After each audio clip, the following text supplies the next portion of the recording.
Otep à tous, bien-aimés frères et sœurs, nous allons vous parler aujourd'hui de l'affaire Fridolin Ambongo. Qui est Fridolin Ambongo? Ambongo, c'est le cardinal de l'église catholique du Congo RDC. Ce monsieur s'est rendu à l'étranger. C'était, si j'ai bonne mémoire, en Italie. Il s'est rendu en Italie, il s'est permis de critiquer le président Tshisekedi et surtout, le président Tshisekedi, encore on peut le critiquer parce qu'il commet beaucoup de gaffes, il est incapable de prendre ses responsabilités, utiliser sa souveraineté pour aller négocier, signer les accords avec la Russie. Donc, on peut le critiquer, ça on s'en fiche éperdument. Mais il ne peut pas se permettre de critiquer les Wazalendo, ceux qui sont en train de sauver le Congo actuellement. Sans les Wazalendo, l'armée congolaise là, serait déjà anéantie. Je dis bien sans les Wazalendo, parce que l'armée congolaise est infiltrée par les étrangers. Donc il a critiqué les Wazalendo et ça a soulevé un tollé. Et c'est une haute trahison. Il a été même convoqué par la justice et il a refusé de répondre à l'invitation de la justice. Voyez, ce monsieur, moi je le compare à Mahmoud Dicko, un imam qui profite de sa soutane d'imam pour aller à l'étranger, comme Mahmoud Dicko l'a fait dernièrement. Il s'en va en Algérie et vient critiquer son gouvernement. Après, on envoie, on dit, on va organiser des marches. Il revient pour chercher à organiser des marches. Heureusement que le gouvernement avait pris des dispositions. Mais en tout cas, c'est une affaire similaire. Sauf que là, ce n'est plus un imam, c'est un cardinal. Le cardinal, c'est le plus haut gradé de l'Église dans votre pays. Parce que on choisit un pape parmi les cardinaux.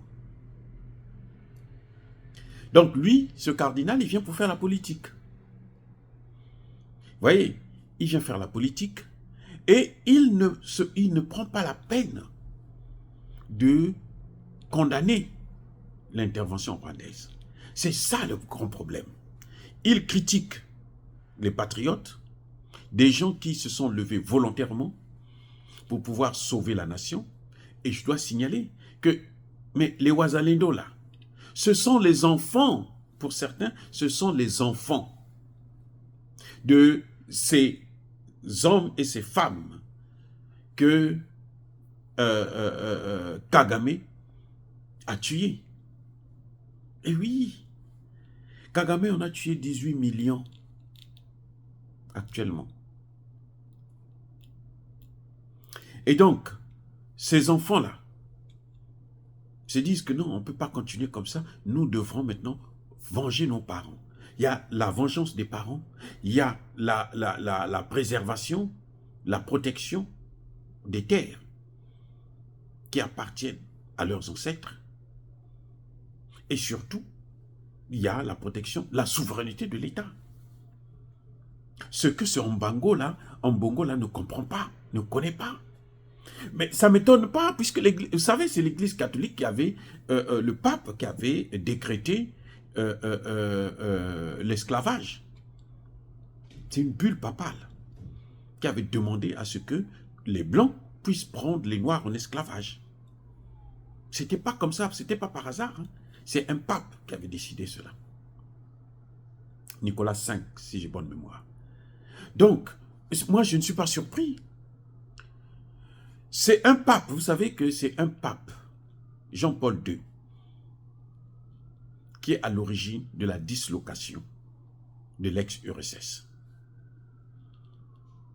Ce qui a bouleversé le monde entier. Ce qui a donné du zèle aux Américains et jusqu'à ce qu'ils abusent. Et maintenant, ils viennent croiser un os. La Russie se réveille. C'est encore un pape qui est venu récemment au Congo faire les éloges du diamant,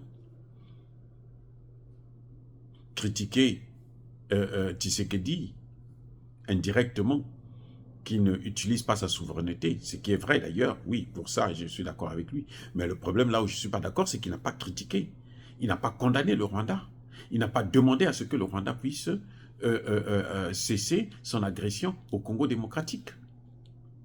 Donc ce Mbongo se permet de faire exactement ce que Mamou Diko fait.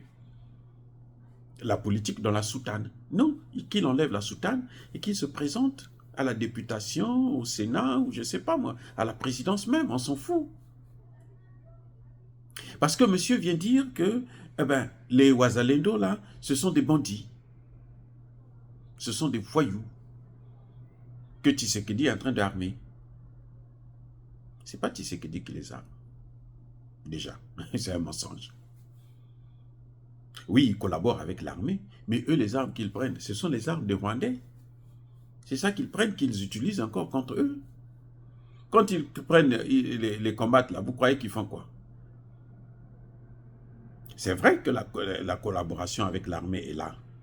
Mais ce n'est pas Tshisekedi qui les a mobilisés, qui les a recrutés. Ils ne sont pas payés. Les pauvres, ils font ça gratuitement.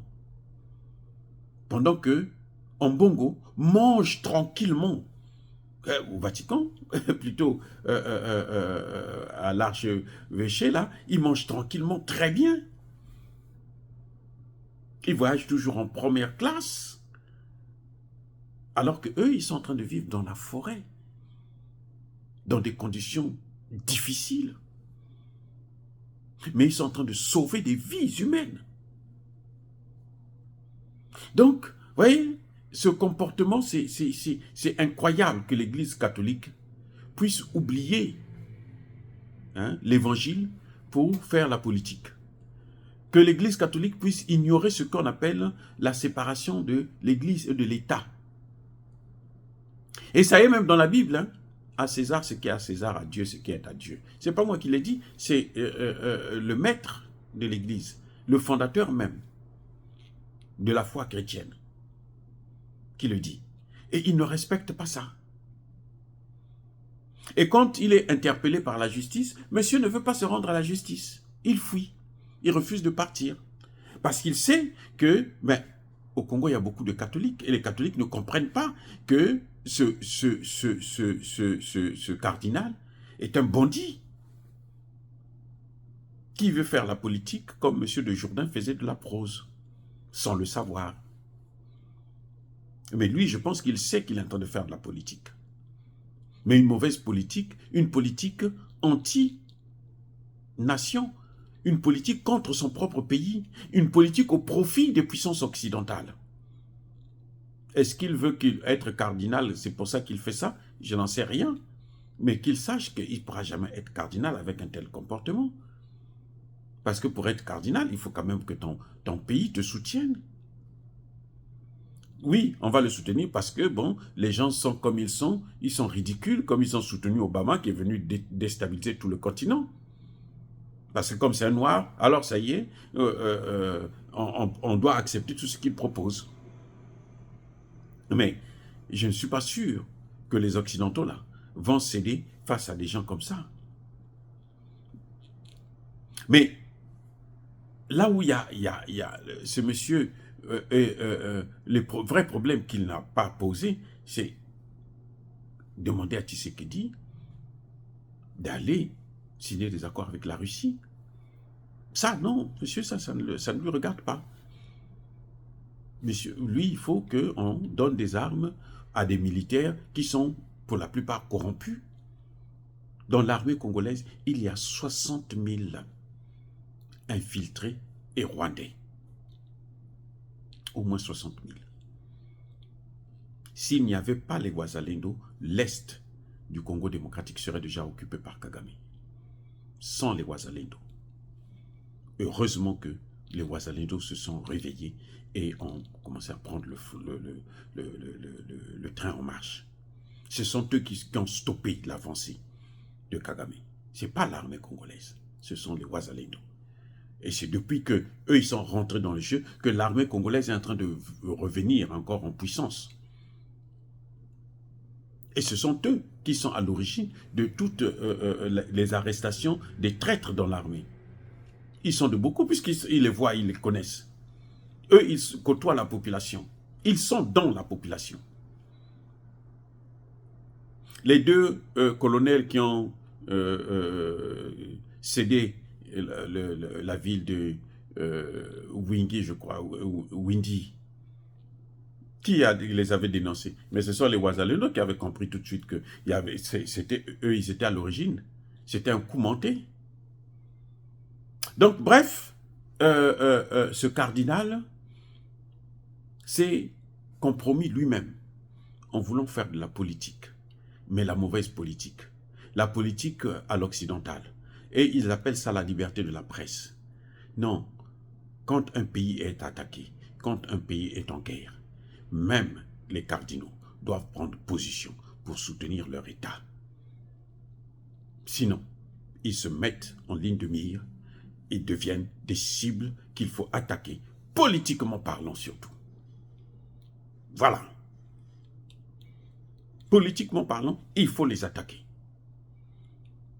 On ne peut pas concevoir que vous allez à l'étranger, allez insulter, vous êtes un haut cadre de l'Église, le patron même de l'Église.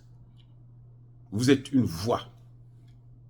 Quand vous parlez, vous avez des millions de personnes qui vous écoutent. Et vous prenez une position pour dénigrer votre propre pays à l'étranger.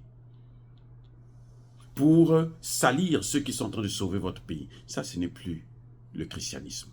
Non, je suis désolé, ce n'est pas le christianisme.